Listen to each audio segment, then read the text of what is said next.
So I know you got a lot of thoughts on this first one.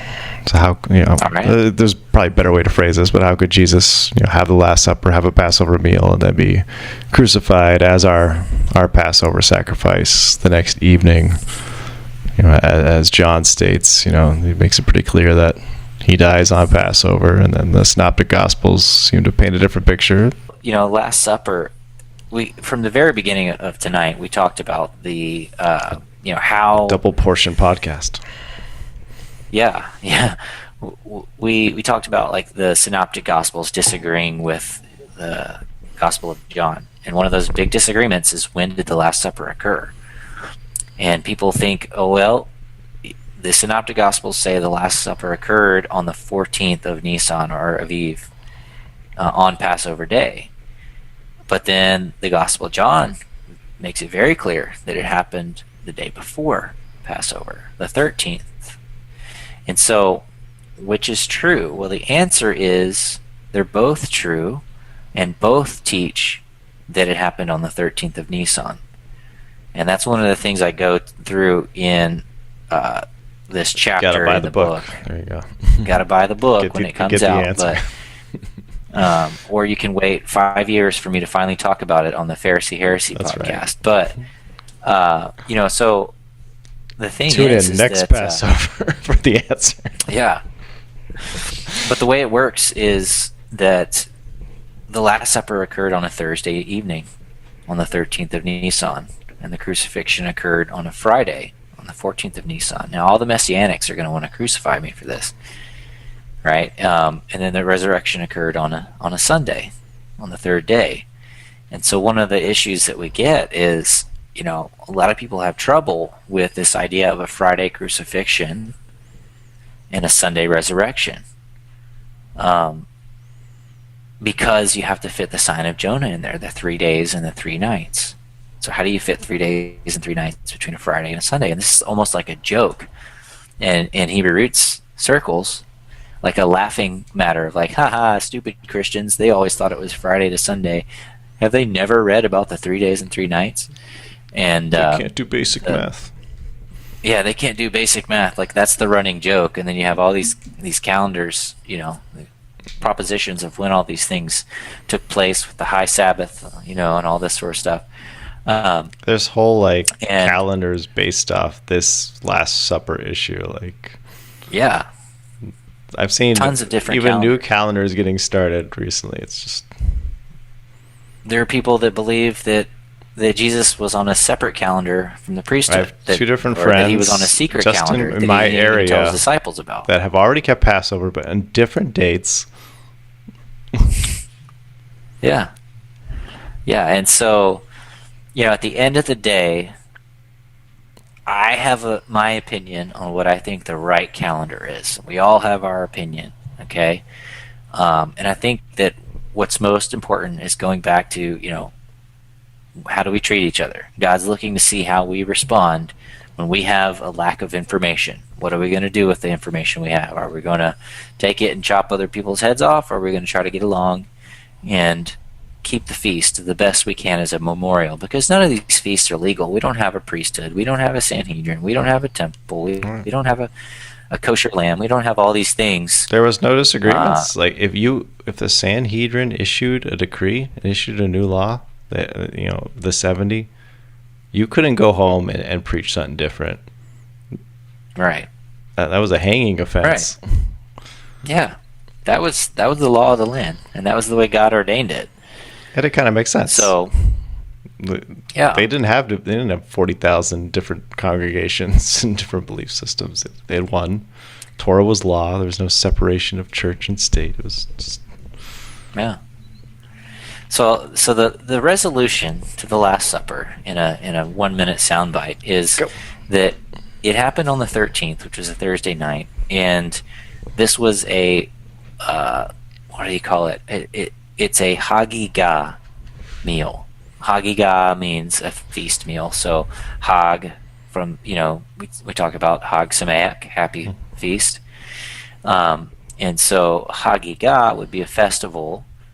Celebration or meal. And so why would you do these meals? Well, anytime you have one of these pilgrimage feasts, you would do several meals. You'd get together with your friends and hang out, have meals, and have fun and party. And so the festival of unleavened bread became colloquially known as Pesach or Passover. So even though Passover is a one-night thing, the whole festival in common use was interchangeable with the word Passover or unleavened bread. So if you said it, unleavened bread was approaching, it was like you were saying Passover is approaching. You were saying Passover is approaching, it's like unleavened bread. Same thing happened with the lambs. So you could have a Pesach that's being prepared, and that Pesach does not mean it's the lamb, the Paschal lamb that's sacrificed in the afternoon of the 14th of Nisan, because there are several Pesachim. You go back to Chronicles and First Kings, in that even bulls and oxen are referred to as Pesachim, the plural of Pesachs. So Pesach doesn't have to be a lamb. So now we can see how we can separate from having to force this meal to have occurred on the 14th. And so what's happened, why would they have a meal of a lamb or anything called a Pesach on the 13th? Well, in the Talmud, it doesn't even mention there's a lamb, right? No, it doesn't. It does not mention it as lamb. Just to go and prepare the Pesach. Okay, so what was required at that time for any traveler was that they would have to bring a offering of thanksgiving, okay? A shelamim, a peace offering. And there are different shelamims, but a shelamim that has a thanks offering attached to it, so that would be a shelamim offering of thanksgiving. And so, for example, if you brought a lamb, you'd have to bring loaves of flour. You have to bring bread made with 1 ephah. If you brought a ram, it'd have to be 2 ephahs. If you brought a bull, it'd have to be 3 ephahs. And so, and within that, there's 4 different kinds of bread you'd have to make. 3 of those are unleavened and 1 is leavened. Okay, and so with a Thanksgiving offering, there's always leavened bread that is brought. Now, leavened bread is never burned on the altar, okay? But it is a sacrifice. It is offered and eaten by the priests. And so what happened was the rabbis ruled that if you traveled overseas or through the desert or encountered any sort of danger, so basically if you were coming from the Galilee, then the scripture, the Torah says, do not appear before me empty-handed. So when you appear before Yahweh, you have to bring something. And so they required that if you pilgrimaged to Jerusalem, then you need to bring a thank offering for mercy, for travel mercies, essentially.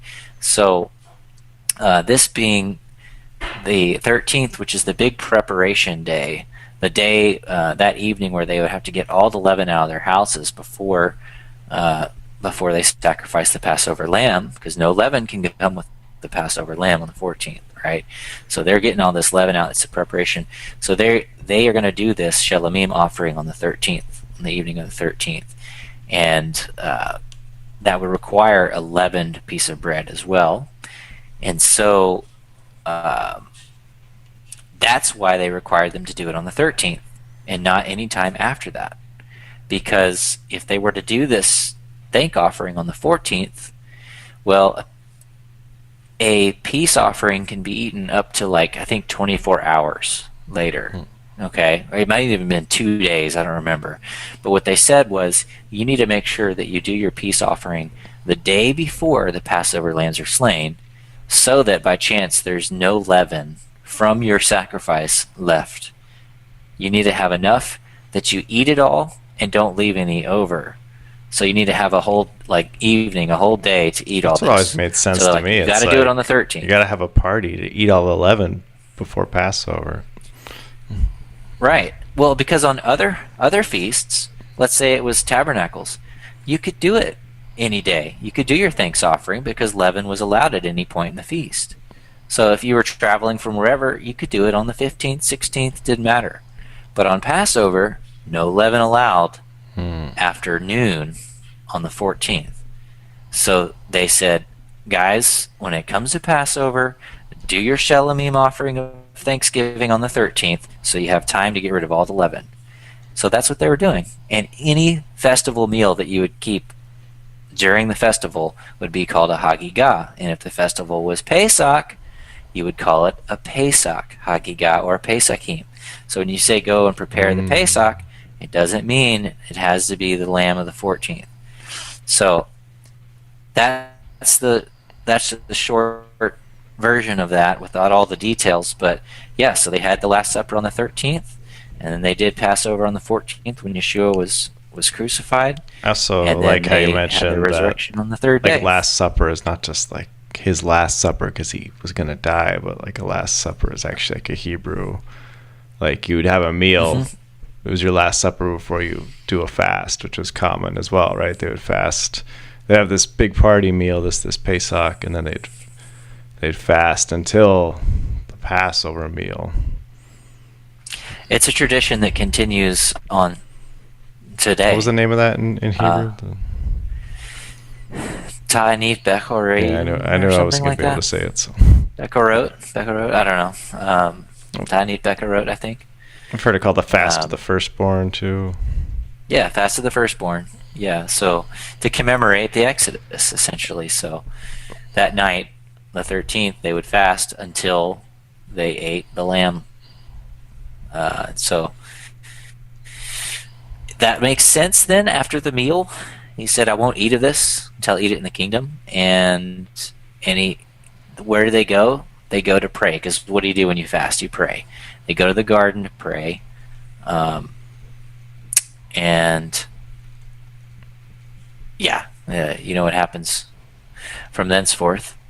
So the 3 days and 3 nights thing, it's just a colloquialism that could mean any portion of 3 consecutive days. So inclusive reckoning, meaning a partial day counts as a day. And you can prove this through Scripture. You can define 3 days and 3 nights using the Bible. So people try to make a sticking point out of this, but if you actually use the Bible to define 3 days and 3 nights, and you go back and see how it's used in Scripture elsewhere, it proves that 3 days and 3 nights does not mean 72 hours or 3 full days and 3 full nights. Literally, it's a colloquialism, because Esther, you go back and read the story of Esther, and you will see that she said, pray for 3 days and 3 nights, pray and fast with me, and after 3 days and 3 nights, I'll go in before the king. But what has happened in the story? It says, on the 3rd day, she went before the king, not after the 3rd day. So she defines it. The Bible defines it itself, and it's actually a picture to show what Yeshua did. He's on the 3rd day he resurrected after 3 days and 3 nights, because it's a colloquialism. So there you have the harmonization, folks. And then you go into the astronomy, and you see that in 30 AD, Passover landed on a Friday. If you're following what the temple priesthood did, which was to look for the first light sign, the crescent. And there's also a lot of that in your book too, the astronomy. Yeah, tons of that. Maybe we can talk about that another time. What do you, absolute chronology, is that? Did I get that right? Absolute chronology is in there. Absolute chronology is so when we look at chronology and we look at time, how do we know when things happened? Something that is absolute, that we know, okay, we know 100% this is when this happened. We call that absolute chronology. And there's different ways to derive that. One of those is through astronomy. We can pinpoint, we can triangulate certain events using astronomy and prove that we know when they happen. I think you mentioned Nineveh with like a solar eclipse or something. The Ber Sagale eclipse. Now, it's not 100% proven that it occurred then. So this wouldn't be an example of absolute chronology, but it would be an example of something that lines up really well with prophecy, because it would happen at the same time frame that Jonah went to Nineveh, was this Ber Sagale eclipse. So when he arrived and said, your judgment is coming, all of a sudden there's an eclipse and the whole land turns to darkness, and then they're like, okay, we should listen to this guy. And it just so happens that happened on the day of the crucifixion in 30 CE as well. So you have 3 hours of darkness. That astronomy is also pointing to the 30 CE crucifixion. And Well, at least the astronomy, for his birth. I think yes. you mentioned in a previous one of our earlier videos, you talked about Christ's birth and using the Magi star and trying to Regulus or something like that, and figuring that all out. There's different things we can do with astronomy. One of those is absolute chronology for dating certain events. One of those is looking at interpretation of the Mazzaroth and what is the star of the Magi to determine his birth. That's a little bit more fluid and based on interpretation. Sure. But if you can match it with other indicators, you could get at what's most probable thing that the sign would have been.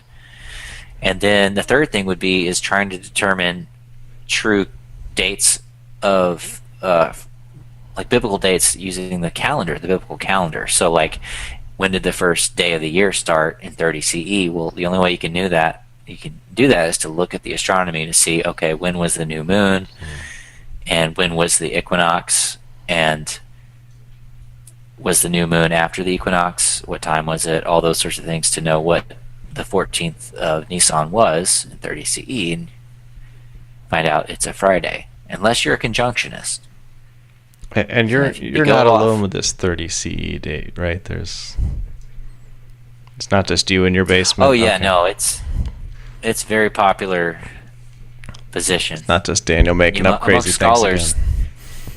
Amongst scholars, they pretty much go back and forth between 30 and 33.